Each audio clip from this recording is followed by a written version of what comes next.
तरह से कांग्रेस अपने लोगों को निपटा देती थी और खासकर जो नायक होते थे, जो इस देश के महानायक होते थे, उनका अपमान नहीं करती थी, उनको खत्म कर देती थी। वहां पर नेताजी सुभाष चंद्र बोस ने जापान की सेना के साथ हमला किया और 7 नवंबर 1943 को कब्जा हो गया उस और सुभाष चंद्र बोस ने आधिकारिक तौर पर पहली बार 30 दिसंबर 1943 को आजाद भारत का तिरंगा वहां फहराया कि पूरे अंडमान द्वीप पर कब्जा हो चुका था आजाद हिंद फौज का, और उसका झंडारोहण 30 दिसंबर 1943 सुभाष चंद्र बोस ने किया था। सर नमस्कार। नमस्कार मनीष जी, दर्शकों को भी नमस्कार। सर, आजाद भारत 75 साल का हो गया और इस आजाद भारत में हमने ये जाना कि हमारे नायक गांधी से लेकर नेहरू तक थे, और उसके बाद आपको तो ज्यादा याद होगा, संजय गांधी का दौर भी याद होगा। संजय गांधी को महात्मा गांधी के ठीक बगल में अंतिम संस्कार किया गया।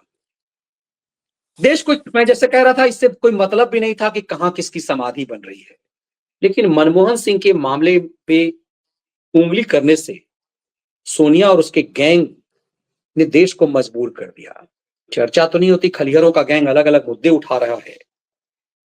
एक नायक को खलनायक बनाना और खलनायक को नायक बनाना, कांग्रेस का इस गेम प्लान इस देश के साथ कितना खतरनाक खेल था।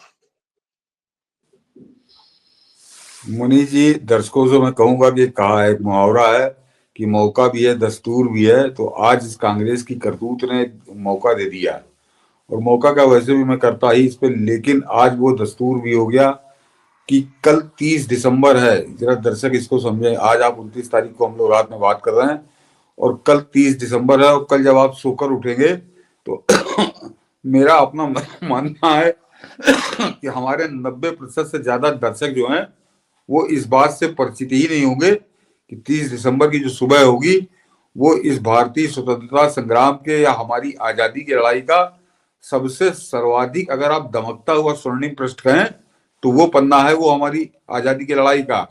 लेकिन लोग उसके बारे में जानते ही नहीं, जो अभी मनीष जी ने अपने इंट्रो में कहा कि हम लोग उसके बारे में जानते ही नहीं। लेकिन आज क्योंकि कांग्रेस के करतूत कुकर्मों की बात आई तो उसकी वजह से आज उसका मैं दोबारा जिक्र करूंगा।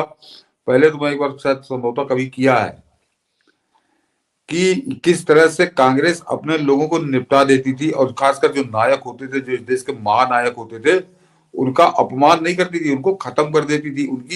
उनको एक तरह से बड़ा संगठित रूप से सुनियोजित तरीके से किस तरह से उनको दफना दिया जाता था, उनके कामों का लोगों को पता ना चले, बिल्कुल नाम निशान गायब कर दिए जाते थे धरती के ऊपर से।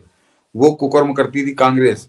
और उसका जो मैं 30 दिसंबर जिसकी बात कर रहा हूं, तो दर्शक इसको मनीष जी मतलब आपको ताजुब होगा सुनकर कि 21 अक्टूबर 1943 को अंडमान निकोबार, जो हमारा दक्षिणी समझिए एक तरह से अंतिम दो था, वहां पर नेताजी सुभाष चंद्र बोस ने जापान की सेना के साथ हमला किया और 7 नवंबर 1943 को कब्जा हो गया उस अंडमान निकोबार जो द्वीप है, वहां पर आजाद हिंद फौज का कब्जा था, साथ में जापान की फौजें थी।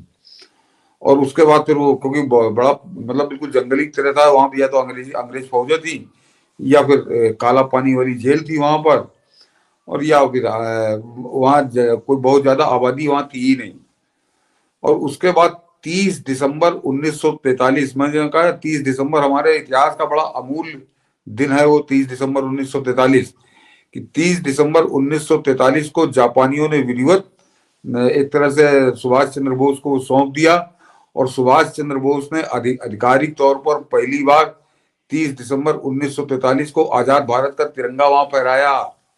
तो आप जो लड़ाई की बात करते हैं, तो आजादी की लड़ाई में पहली बार तिरंगा अगर कहीं फहराया गया, और कब्जा करके फहराया गया, कोई ऐसा नहीं कि कहीं चोरी छुपे जाके रात में फहरा दिया, दिन में हटा दिया, कि पूरे अंडमान द्वीप पर कब्जा हो चुका था आजाद हिंद फौज का, और उसका झंडारोहण 30 दिसंबर 1943 सुभाष चंद्र बोस ने किया था।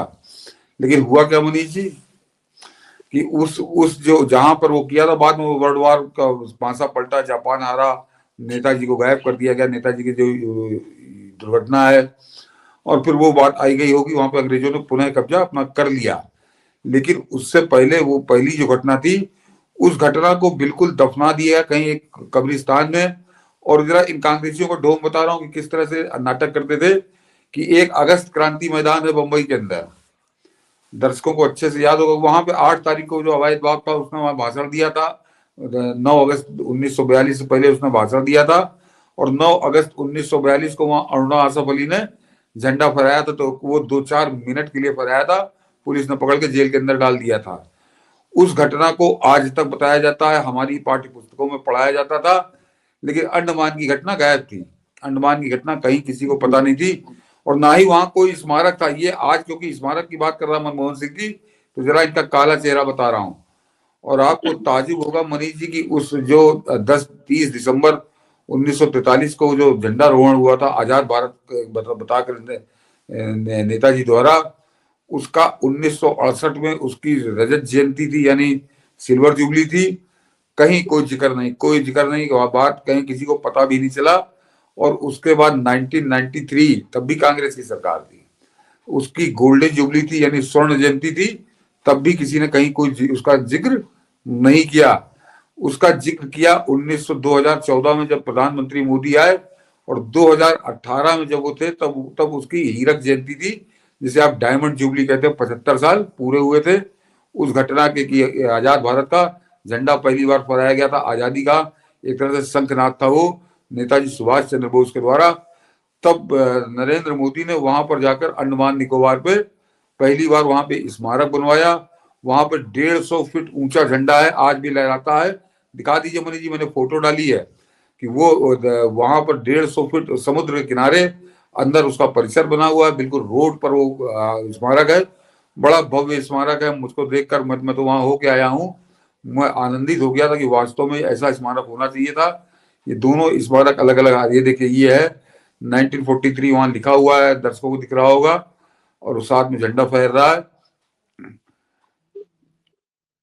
ये स्मारक 2018 में बना, 1943 की घटना, और वो ऐसे ही पड़ी रही, उसके बारे में कहीं किसी कोई जानता नहीं है।